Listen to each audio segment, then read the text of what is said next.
ہیں زیادہ. خواتین کے لیے اسوہ حضور کے ازواج مطہرات ہیں، اور ان میں سب سے بڑھ کر جو بالکل یوں سمجھیے کہ آغاز کے اندر نوجوانی میں آ گئی ہیں حضور کی خدمت میں، نہایت ذہین و فتین. انہوں نے پھر عورت کی زندگی کے لیے حضور کا جو طرز عمل تھا وہ انہوں نے بیان کیا نا. اس لیے سورہ احزاب کے اندر اس کا تذکرہ ہے، جہاں یہ آتا ہے لقد کان لکم فی رسول اللہ اسوۃ حسنہ، وہیں پر یا نساء النبی لستن کاحد من النساء، اے نبی کی بیویوں تم عام عورتوں کے مانند نہیں ہو، تمہیں تو اسوہ بننا ہے امت کے لیے. اب اس سے اگلا قدم میں بڑھا رہا ہوں آگے، اور اس کے ساتھ جڑ جائے گی تیسری بات. تیسری بات کیا ہے؟ وَنَصَرُوهُ، اس کی مدد کریں صلی اللہ علیہ وسلم. پہلی بات تو یہ نوٹ کیجئے، حضور انتہائی غیور انسان تھے، انتہائی غیور. یہ کہا جاتا ہے کہ اگر حضور گھوڑے اس میں سوار ہوتے تھے اونٹ پر، اور آپ کا کوڑا نیچے گر گیا، تو آپ یہ کسی سے نہیں کہتے تھے کہ ذرا یہ میرا کوڑا مجھے پکڑا دینا، یہ بھی گوارا نہیں تھا. آپ اونٹ بٹھا کر نیچے اتر کر اپنا کوڑا خود اٹھاتے تھے. کسی سے اپنے ذاتی کام کے لیے کوئی مدد مانگنا امکان ہی نہیں. بلکہ ایک واقعہ تو وہ ہے جب بھی میں تذکرہ کرتا ہوں میری آنکھوں میں آنسو آ جاتے ہیں. یہ ہجرت کے وقت کا واقعہ ہے. آپ کو معلوم ہے حضور نے تمام مسلمانوں کو مکے سے جانے کی اجازت دے دی، چلے جاؤ مدینے، چلے جاؤ مدینے. آپ خود تھے موجود، اس لیے کہ رسول اپنے مقام کو نہیں چھوڑ سکتا وداؤٹ ایکسپریس پرمیشن فرام اللہ سبحانہ و تعالی. اب حضرت ابوبکر پوچھ رہے ہیں حضور اجازت آ گئی؟ نہیں آئی. آ گئی؟ نہیں آئی. دن گزر رہے ہیں. حضرت عائشہ کی روایت ہے کہ ایک روز ہم نے دیکھا دوپہر کے وقت آ رہے ہیں حضور، کپڑے سے اپنا سر جو ہے ڈھانپا ہوا ہے. عرب میں دوپہر کے وقت وزٹ کرنا جو ہے یہ ان کے خلاف دستور ہے، ان کی تہذیب کے خلاف. یہ قیلولے کا وقت ہوتا. تو حیران ہوئے. آتے ہی فرمایا ابوبکر ہجرت کی اجازت ہو گئی. اب انتہائی خوشی سے اور بڑی امید میں کہ بڑی شاباش ملے گی، حضرت ابوبکر فرماتے ہیں، عرض کرتے ہیں حضور میں نے 2 اونٹیاں تیار کر رکھی ہیں، خوب کھلا پلا کے انہیں فرما کیا ہوا ہے، یہ ہجرت میں ہمارے کام آئے گی. حضور تھوڑا سا توقع فرماتے ہیں، پھر کہتے ہیں اچھا ٹھیک ہے، ایک میں استعمال کروں گا لیکن میں اس کی قیمت ادا کروں گا. حضرت ابوبکر رو پڑے. حضور مجھ سے یہ مغایرت، سائے کے طرح آپ کے ساتھ رہنے والا، اس سے یہ مغایرت، ذرا سے اشارے پر اپنی کمسن بیٹی پیش کر دی نکاح کے اندر، اس سے یہ مغایرت. رو پڑے. لیکن حضور کی اپنی غیرت تھی، میں قیمت دوں گا. اب بتائیے مدد کا کہ یہ درکار تھی؟ مدد تھی ان کے مشن کے لیے. مشن 2 حصوں میں تھا. اس کو جانیے، آج کچھ علمی باتیں آ رہی ہیں.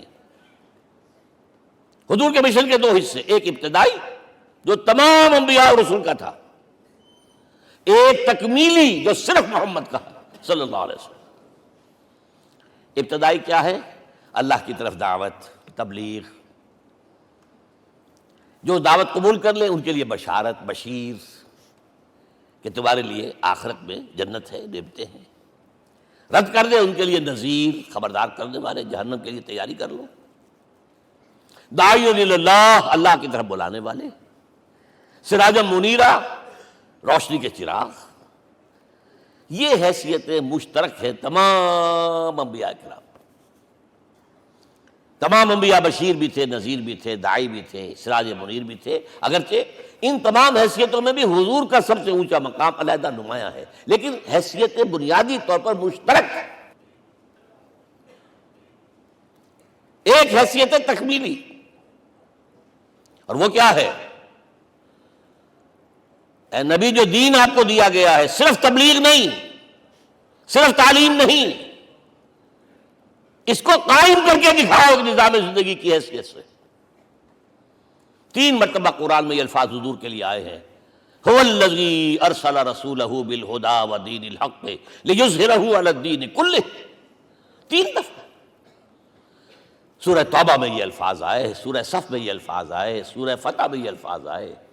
وہی اللہ جس نے بھیجا ہے اپنے رسول کو صلی اللہ علیہ وسلم الہدا قرآن حکیم، ہدایت کاملہ، اور نمبر 2 دین حق.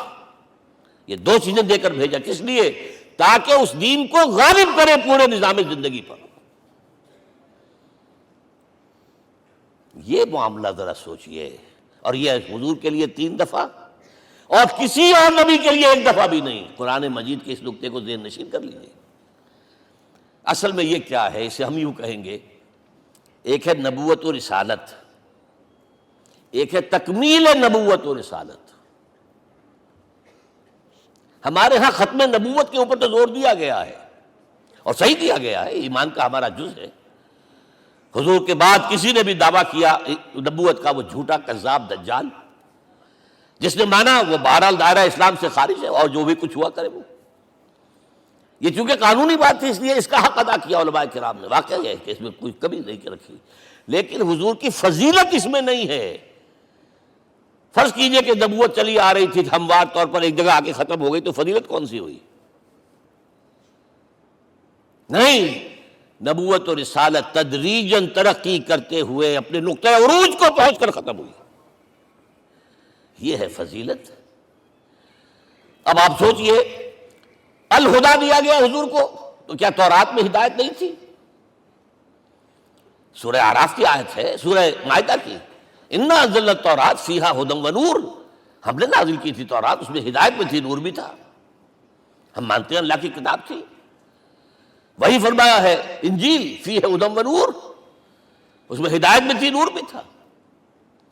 پھر یہ الہدا قرآن آیا. یہ کیا ہے؟ ہدایت نے درجہ بدرجہ ترقی کرتے ہوئے قرآن میں آ کر کامل ہو گئی. ہدایت کامل. وجہ کیا ہے؟ انسان کا شعور بھی تو درجہ بدرجہ بڑھا ہے. ایک وقت تھا ہمارا بچپن تھا، فکر کے اعتبار سے، سوچ کے اعتبار سے، علم کے اعتبار سے. ہمارے آباء و اجداد کبھی جو رہتے تھے گھروں کے اندر یا کبھی آئے ہیں تو کیا تھا ان کے پاس؟ اب اس وقت جو ہے کسی کو آپ پرائمری کے بچے کو پی ایچ ڈی ڈاکٹر رکھ دیجئے ٹیوٹر، تو کیا پڑھائے گا تو وہی جو پرائمری کا بچہ سمجھ سکے. لہذا وہ جو کہا گیا تھا آدم کو اس زمین کی خلافت دیتے، فَإِمَّا يَأْتِيَنَّكُم مِّنِّي هُدًى فَمَن تَبِعَ هُدَايَ فَلَا خَوْفٌ عَلَيْهِمْ وَلَا هُمْ يَحْزَنُونَ. یہ ہدایت رفتہ رفتہ آئے گی آئے گی آئے گی آئے گی. اور یہ بات جان لیجئے، پروفیسر ڈاکٹر محمد شریف نے جو کتاب لکھی ہے فلسفے کی تاریخ پر، اس میں بتایا ہے کہ 1200 برس انسانی تاریخ کے بہت ہی پروڈکٹیو ہے فلسفیانہ فکر کے لیے. From 600 BC to 600 AD 1200 years سارے فلسفے اسی میں پیدا ہوئے. سقراط، مختار، افلاطون اور یہ سب نکل گیا، کنفیوشس بھی آ گیا، تاؤ بھی آ گیا، اور بدھ بھی آ گیا، جین بھی آ گیا، سب آ گئے، سب آ گئے. گویا کہ انسان جب کچھ سوچ سکتا تھا، جتنا سوچ سکتا تھا سوچ چکا. اور یہ بھی سنا دوں، حضرت عیسیٰ نے کہا تھا اپنے حواریوں سے، ڈپارٹنگ جو میسج تھا، مجھے ابھی تم سے اور بھی بہت باتیں کرنی تھیں، لیکن تم ان کا تحمل نہیں کر سکو گے. جب وہ فارقلیت آئے گا صلی اللہ علیہ وسلم تو تمہیں سب کچھ بتائے گا. لہذا جب انسان بلوغت کو پہنچا ہے فلسفیانہ فکر کے اعتبار سے، تب، اور یہ بھی نوٹ کر لیجئے، بہت اہم بات کہہ رہا ہوں، چند مہینے غار حرا کی تنہائیوں میں اللہ تعالیٰ نے حضور کو وہ سارا ذہنی سفر طے کرایا ہے. کیا کرتے تھے حضور جا کر غار حرا میں؟ کبھی سوچا آپ نے؟ اگر آپ یہودیوں میں پیدا ہوئے ہوتے تو یہودی طرز پر آپ عبادت کرتے. اگر کہیں عیسائیوں میں پیدا ہوتے تو عیسائیوں کی طرف پر آپ تو نہیں تھے. آپ تو پیدا وہ مشرکین میں شرک کرنے کا امکان ہی نہیں آپ کے لیے. تو کیا کرتے تھے؟ حدیث کے الفاظ یہ یتحنث فی، وہاں جا کر عبادت کرتے تھے. اب شارحین حدیث نے بہت عمدہ لکھا ہے، کان صفت تعبدہ فی غار حرا التفکر والاعتبار. غار حرا میں آپ کی عبادت فکر، غور و فکر، تفکر و اعتبار، جس کی میں تعبیر یہ کر رہا ہوں، جس کو کہا کبھی اکبر الہ آبادی نے، خدا کے کام دیکھو بعد کیا ہے اور کیا پہلے.